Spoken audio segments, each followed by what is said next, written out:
1, 2, Okay, 3, 4, 5. 6. That's 6. I'm happy with that.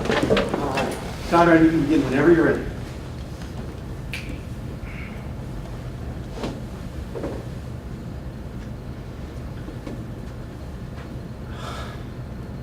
I don't know how to start this.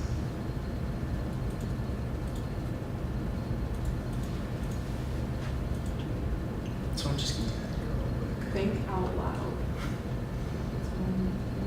Conrad, look at us. Get your hands out of your pockets. You are in charge. The first thing you say is going to matter. Begin.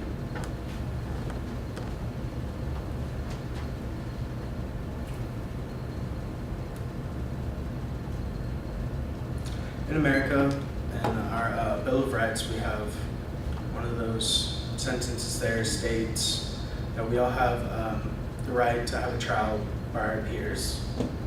And that's one of the most important things because throughout the years, we've always had different trials that have been basically just there for show. There was no actual meaning to them. They were just someone in power wanted to put someone away, so they put them in.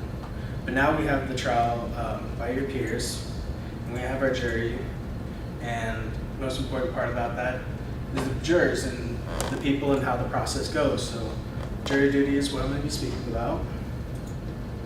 So there's a process to this, and it begins with how you are chosen as a juror. In the beginning, whenever they're deciding who there's going to be the juror, they grab a list from the state. So for instance, Texas, they go, who has a driver's license, choose people 18 and older, and then they just pick random names. They can use driver's license or they can use who's registered to vote. They just choose a random list. And after that, once they have a large mass of people, maybe about 200, they have jury selection. That's where you go and you have an interview with different people, and they find out what your core beliefs are, what you do for a living, your background, everything about you, to decide whether you'd be biased for a certain subject or not, and what kind of views you have on certain things and how it would affect you. The next part about this that you need to know is the rules. Rules on being a juror, what you need to know beforehand. Beforehand, you need to give an oath. You need to understand that there's no independent investigation. So you can't just listen to their what they're saying in the case and then go home, look on TV, look on the internet and be like, oh, they may have said this in court, but I believe this person more. You're not allowed to do that. That defeats the whole purpose of having a case. And also, you're not allowed to discuss the case outside of the court. So you can't go home, you can't tell your child, 12-year-old little daughter, you can't be like, hey honey, what do you think about this? And then just take her word for it and what she thinks. And the oath is, basically you have to give an oath that says you're going to use only the information provided in the case, and you're going to choose whether they're guilty or not guilty using that. Which brings me into my last subject. What do you do as a juror? As a juror, you have to go to court first day whenever they call you, or else you're most likely going to get fined or put in jail for a few days, something like that. But once you're actually in the court, your job is to sit there and listen. That's all it is. You just have to listen to what they're saying. The different lawyers will give their own speeches and what they think is happening, present their evidence. And at the end of the court case, all the jurors, they convene together and they have to give a verdict whether they're guilty or not guilty. And that is why we have this system, and it helps decide who's guilty and not guilty. And it's a lot more fair than what they had before, where they had just one judge, and based on their biased beliefs, what it would be. That's all I have.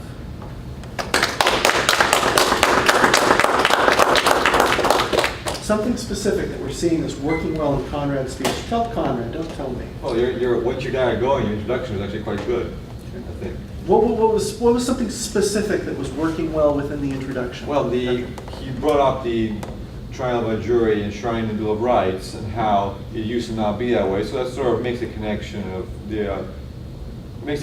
how it benefits us in this country. Good. So things of that nature. We're making it so there's a case for relevance within Yeah. the introduction. Okay, you had a relevant introduction. Good.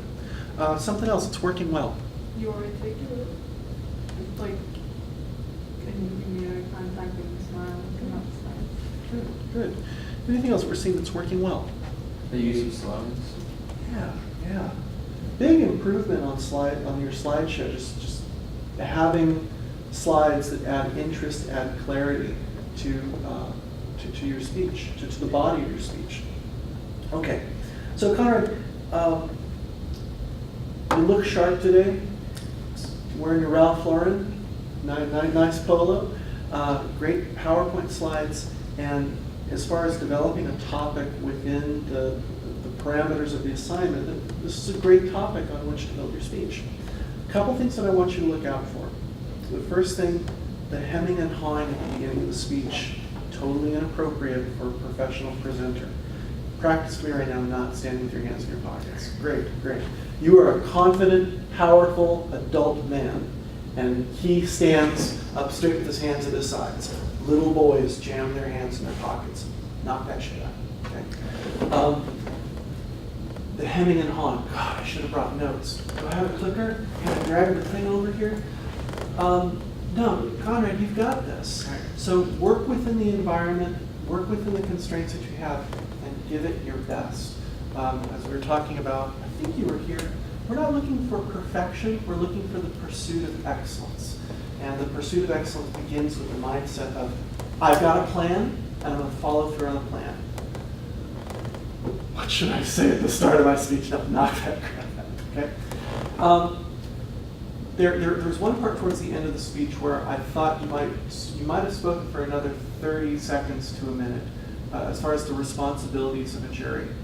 And, jurors, they listen, and they do have to decide on a guilty, not guilty vote. But there's one other thing that happens in the jury room where there is a deliberation where we have to come to a consensus as a jury. We have to talk with each other and get along. And that's often why jury duty is so unpleasant, is that people don't expect that. They don't quite know how to do that. And so I'm wondering if that third main idea might have been flushed out further to talk about jury deliberations, maybe even touch upon the challenge of being a jurist and being on a jury that's undecided on a verdict. One of the things that could help to flesh out the end of the speech is a better prepared conclusion that summarizes each of the main points that made up the body of the speech and ends the speech in a way that gives emphasis to the thesis of your speech. Watch out for ending the speech where you're saying, I'm done, that's all I've got. Okay? All right, so work on that beginning and end. Think about that one main idea and how you flesh out the content a little bit further. Okay? All right, thanks, Tom.